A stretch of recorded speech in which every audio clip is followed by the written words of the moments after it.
Assalamualaikum warahmatullahi wabarakatuh.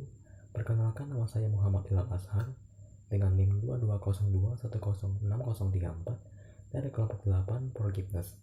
Pada kesempatan kali ini saya akan mereview materi yang diberikan pada kegiatan Oracle pada hari ini. Materi 1, konsep diri dan goal setting. Mahasiswa adalah manusia yang sedang dalam tahap perkembangan dengan rentang usia 18-25 tahun. Dalam tahap perkembangan, individu memiliki beberapa tugas, seperti yang pertama, mengembangkan kompetensi, yang kedua, mengatur emosi, yang ketiga, berkembang menjadi lebih mandiri, yang keempat, mengembangkan tujuan hidup, yang kelima, mengembangkan integritas.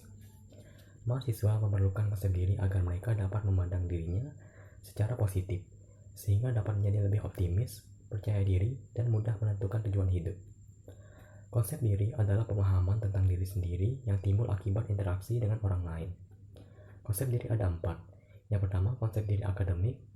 Yang kedua, konsep diri moral. Yang ketiga, konsep diri sosial. Dan yang terakhir, konsep diri emosi. Konsep diri akademik menjadi yang utama bagi mahasiswa, sebab dengan konsep ini, mahasiswa dapat mencapai potensi atau prestasi akademik yang optimal. Aspek-aspek konsep diri akademik. Yang pertama, keyakinan akademik, berkaitan dengan persepsi dan perasaan mahasiswa ketika menjalani aktivitas akademik. Yang kedua, usaha akademik, mahasiswa berkomitmen dan berusaha terlibat sebaik mungkin dalam proses pembelajaran. Lalu, cara mengembangkan konsep diri. Ada sebuah konsep yang disebut dengan konsep Johari Window. Konsep Johari Window berasal dari hubungan interpersonal dan intrapersonal. Konsep ini memiliki 4 area, yaitu yang pertama, open area, area yang dipahami oleh diri sendiri dan orang lain. Yang kedua, blind area, area yang hanya dipahami oleh orang lain.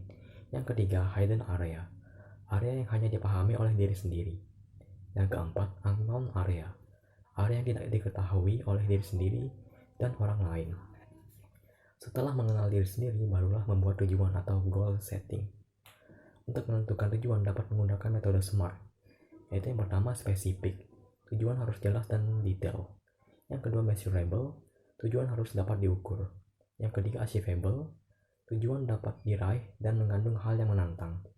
Yang keempat, realistic, target harus sesuai dengan keadaan yang ada. Yang kelima, timely, tujuan memiliki batas waktu untuk dicapai. Selanjutnya, materi yang kedua, yaitu etika di perkuliahan.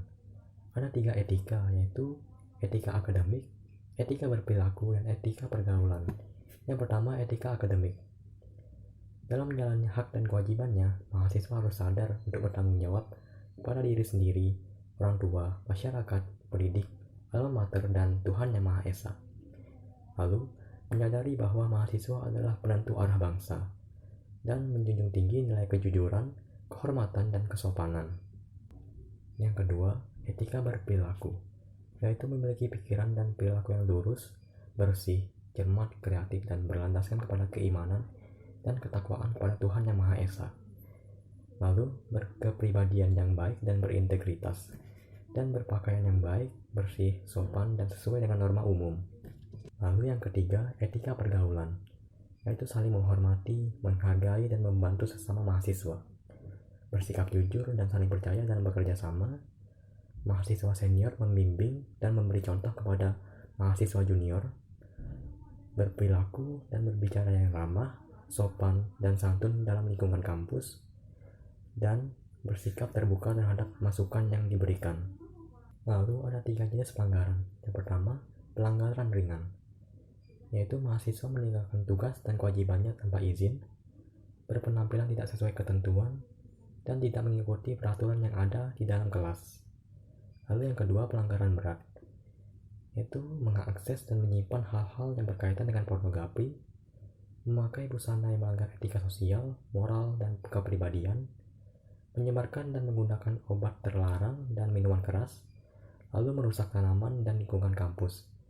Yang terakhir, pelanggaran sangat berat, yaitu melakukan tindakan asusila dan kriminal, menghina dan menghujat warga kampus, mengubah nilai, memperjualbelikan skripsi, tesis, disertasi, lalu membawa senjata tajam dan senjata api.